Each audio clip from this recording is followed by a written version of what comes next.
মোহতারাম হাজরিন, কিভাবে এই কঠিন সময়টাতে নিজেকে এই পাপের থেকে, জেনার থেকে বাঁচিয়ে রাখবেন। বিশেষ করে আমাদের কলেজ ইউনিভার্সিটিতে পড়ুয়া ভাইরা, স্কুল পড়ুয়া ভাইরা, বোনেরা এবং বিভিন্ন কর্মজীবী ভাইরা, যেখানে নারী পুরুষ একসাথে কাজ করতে হয়, তারা এই ধরনের পরিস্থিতি থেকে ঈমানকে রক্ষা করতে পারেন না, তাকওয়াকে রক্ষা করতে পারেন না।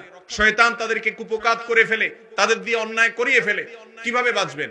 নাম্বার 1, আল্লাহ তাআলা বাঁচার জন্য ফর্মুলা বাতিয়ে দিয়েছেন, কুল্লিল মুমিনিনা ইয়াগুদ্দু মিন আবসারিহিম।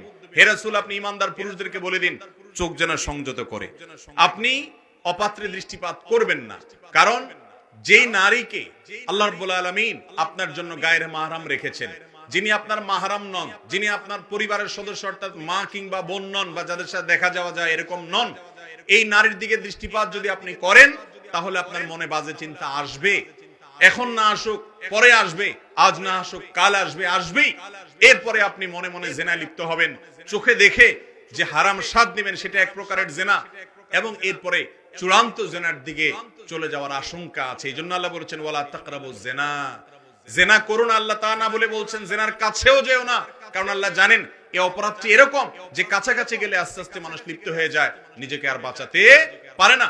এই জন্য অবৈধ রিলেশন এবং জেনা থেকে বাঁচার জন্য প্রথম কাজ হলো দৃষ্টিকে সংযত রাখা। চলবেন নিচের দিকে তাকিয়ে, একান্ত যেখানে তাকানো দরকার না সেখানে তাকাবেন না। কোন নারীর সাথে কথা বলার দরকার, কাস্টমার হিসাবে এসেছে আপনার কাছে, ক্লায়েন্ট হিসাবে এসেছে আপনার কাছে, পেশেন্ট হিসাবে এসেছে আপনার কাছে, আপনি তার দিকে তাকাবেন না, নিচের দিকে তাকিয়ে কথা বলবেন। সে যদি এটাকে তার অপমান মনে করে করুক, আপনি আপনার তাকওয়ার রক্ষা করার জন্য দৃষ্টিকে হেফাজত করেন। 1 নাম্বার 2, ফিতনার যত মাধ্যম আছে, ফিতনার যত কারণ এবং উপায় আছে, এই সবগুলা থেকে নিজেকে বাঁচিয়ে রাখেন। কথার কথা, এমন চাকরি করবেন না যে চাকরিতে আপনি নিজের চরিত্রকে হেফাজত করতে পারবেন না। এমন প্রতিষ্ঠানে ভর্তি হবেন না যেই প্রতিষ্ঠানে অশ্লীলতার জোয়ার ব্যাপক হারে চলতে থাকে। এমন পরিবেশে যাবেন না যেই পরিবেশে গেলে আপনি নিজেকে বাঁচাতে পারবেন না। এমন বন্ধুকে ফেসবুকে অ্যাড করবেন না যার প্রোফাইল থেকে আজে বাজে ছবি, ভিডিও এগুলো আসে, আপনি চাইলেও বাঁচতে পারেন না, লোভে পড়ে দেখে ফেলেন। এমন কোন রিলেশন রাখবেন না, এমন কোন পেজে লাইক দিবেন না যে পেজ থেকে ভালো কিছুর পাশাপাশি খারাপ কিছু আসে। এমন কোন গ্রুপে যুক্ত হবেন না যে গ্রুপে যুক্ত হলে ভালোর সাথে সাথে খারাপ অনেক কিছু আসে। এক কথায়, আপনার চরিত্রকে হেফাজত করার স্বার্থে যত কিছু থেকে বেঁচে থাকার প্রয়োজন, এই সব আয়োজন আপনাকে করতে হবে। অর্থাৎ ফিতনায় পতিত হওয়া, জেনা, চোখের জেনা, মনের জেনা হতে পারে, সেরকম পতিত হওয়ার আশঙ্কা থাকলে সে সকল উপায় উপকরণ থেকে, সে সকল ফিতনার জায়গা থেকে, আসবাব থেকে, উপকরণ এবং মাধ্যমগুলো থেকে নিজেকে বাঁচিয়ে রাখতে হবে। এটা হলো জেনা থেকে বাঁচিয়ে রাখার এবং নিজের চরিত্রকে হেফাজত রাখার দ্বিতীয় মাধ্যম। নাম্বার 3, কখনো নারী পুরুষ একসাথে নির্জনের সময় কাটাবেন না। অনেক শিক্ষা প্রতিষ্ঠান থেকে বিভিন্ন ধরনের শিক্ষা সফর হয়ে থাকে, বিভিন্ন ধরনের আয়োজন হয়ে থাকে। আপনি জানেন সেখানে গেলে একত্রে আপনাকে ঢলাঢলি করতে হবে, মিশতে হবে, আপনি চাইলেও বাঁচতে পারবেন না। এগুলো অ্যাভয়েড করেন। এমন কোন অনুষ্ঠানে যাবেন না যে অনুষ্ঠানে গেলে আপনি চাইলেও চোখের জেনা থেকে বাঁচতে পারেন না। ধরুন এমন কোন বিবাহ, যেই বিবাহর আয়োজনটা হচ্ছে এমন ভাবে সেখানে হালাল হারামের কোনো বাজ বিচার নেই, সেখানে অবাধ মেলামেশা হয়ে থাকে, সেখানে হারামের বহু হাতছানি থাকে, এখান থেকে বাঁচিয়ে রাখবেন নিজেকে।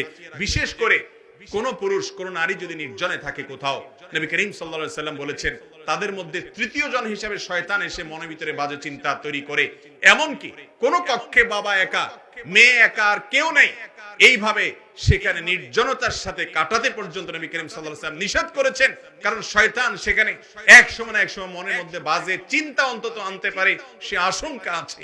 এজন্য তরুণ ভাইরা আমার, নিজের চরিত্রকে হেফাজত করার জন্য, জেনা থেকে বাঁচতে হলে এই নারী পুরুষের নির্জনতা, কোন নারী যার সাথে আপনার বিবাহের সম্পর্ক নেই, যিনি আপনার গায়রে মাহরাম, তার সাথে নির্জনে কোথাও সময় কাটাবেন না। নাম্বার 4, সোহবত, নেককারদের সান্নিধ্য। নেককারদের সান্নিধ্য, যে বন্ধু বা যে আলেম, যে মানুষটির মধ্যে আল্লাহর ভয় আছে, যিনি আল্লাহর ভয়ে হারাম থেকে বেঁচে থাকার জন্য স্ট্রাগল করেন, চেষ্টা করেন, তাকওয়া অনেক বেশি স্ট্রং আছে যে ব্যক্তির, ওই ব্যক্তির সান্নিধ্যে যাবেন, তার মজলিসে বসবেন, তার নসিহত শুনবেন, তার সাথে উঠা বসা করবেন, তার সাথে যাবেন, তার সাথে কথা বলবেন, সম্পর্ক গড়ে তুলবেন। কারণ নেককারদের সোহবত এবং সান্নিধ্যের পাওয়ার এত বেশি যে এর মাধ্যমে জেনার যে আকাঙ্ক্ষা মনের ভিতরে, সেটা দূর হয়ে যায়। এক ব্যক্তি সম্পর্কে আপনারা জেনেছেন, নবী করিম সাল্লাল্লাহু আলাইহি সাল্লামের কাছে এসে বলেছে, ইয়া রাসূলুল্লাহ, আমার জেনা করতে ইচ্ছা করে, আপনি আমাকে পারমিশন দেন, পারমিশন দেন। নবী সাল্লাল্লাহু আলাইহি ওয়াসাল্লাম পারমিশন চাইতে এসেছে। নবী করিম সাল্লাল্লাহু আলাইহি সাল্লাম তাকে কিছু সময় তার সান্নিধ্য দিয়ে, তার সাহচর্য দিয়ে তাকে চার্জ করলেন, চার্জ দিলেন। এরপর তাকে বললেন, দেখো তুমি যার সাথে জেনায় লিপ্ত হবে সেই লোকটা হয় কারোর মা, হয় কারোর বোন, আর না হয় কারোর স্ত্রী। তোমার মা, তোমার বোন, তোমার স্ত্রীর সাথে যদি কেউ জেনায় লিপ্ত হয়, বিষয়টাকে তুমি কিভাবে দেখবে, তোমার কাছে কেমন লাগবে? এভাবে নবী করিম সাল্লাল্লাহু আলাইহি ওয়াসাল্লাম তাকে কাউন্সেলিং করলেন, একটু বোঝালেন। কিছুক্ষণ পর লোকটি বলল, ইয়া রাসূলুল্লাহ, আমার মনে জেনা করার যে খায়েশ জাগ্রত হয়েছিল, যে আকাঙ্ক্ষা এবং চাহিদা তৈরি হয়েছিল, সেটা এখন আর নাই। এই হাদিসের আলোকে অনেক উলামা একরাম লেখেন যে নেককার আল্লাহর খাঁটি বান্দা, যাদের অন্তরে তাকওয়া আছে, আল্লাহর ভয় আছে, এই মানুষগুলোর সান্নিধ্যে থাকলে আপনার মনের ভিতরে হারামের আকাঙ্ক্ষা দূর হয়ে যাবে এবং আপনি জিনা থেকে বেঁচে থাকতে পারবেন। বিশেষ করে তরুণ ভাইরা, অনেক যুবক আছে আমাদের আলহামদুলিল্লাহ, যে যুবককে কোটি টাকা দিয়ে আপনি হারামে নিতে পারবেন না, যাকে দিয়ে কোনো অন্যায় করাতে পারবেন না, যাকে যত লোভনীয় অফার দেন কোনো হারাম উপার্জন করার জন্য, সে করবে না। সে সামান্য ডাল ভাত খেয়ে থাকবে, কিন্তু লাক্সারিয়াস লাইফকে সে ডিনাই করবে, শুধুমাত্র এই জন্য যে সেটা তার রব তার জন্য হারাম করেছেন। এরকম হারাম থেকে বেঁচে থাকার তাড়না যার অন্তরে আছে, সেই রকম মুত্তাকি বন্ধু যদি আপনি গ্রহণ করতে পারেন, সার্কেল যদি মেনটেন করতে পারেন, সেরকম পরিবেশ এবং সোসাইটি যদি মেনটেন করতে পারেন, ইনশাআল্লাহ জেনার অপরাধ থেকে বেঁচে থাকা সহজ হবে। নাম্বার 5 এবং সর্বশেষ উপায় হলো যে জেনার যে ভয়াবহতা, সেগুলোর কথা চিন্তা করতে হবে।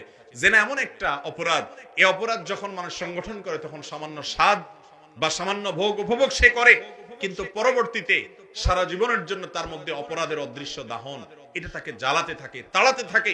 নামাজে সিজদা যায়, তারপরে মনে ওঠে সে লম্পট, সে হারাম কাজ করেছে, সে গুনাহে লিপ্ত হয়েছে, সে পাপে লিপ্ত হয়েছে। এই জন্য নিজের প্রশান্তির জন্য, দুনিয়া এবং আখিরাতকে সুখময় করার জন্য জেনার জীবনকে না বলে নিজের চরিত্রকে হেফাজত করতে হবে, সম্ভ্রমকে হেফাজত করতে হবে। কারণ বেশিরভাগ মানুষ জাহান্নামে যাবে এই অপরাধটির কারণে এবং মুখ দ্বারা সংগঠিত অপরাধটির কারণে। আল্লাহ তাআলা আমাদের সবাইকে জান্নাতে যাওয়ার জন্য সহায়ক আমলগুলো বেশি বেশি করার তৌফিক দান করুন।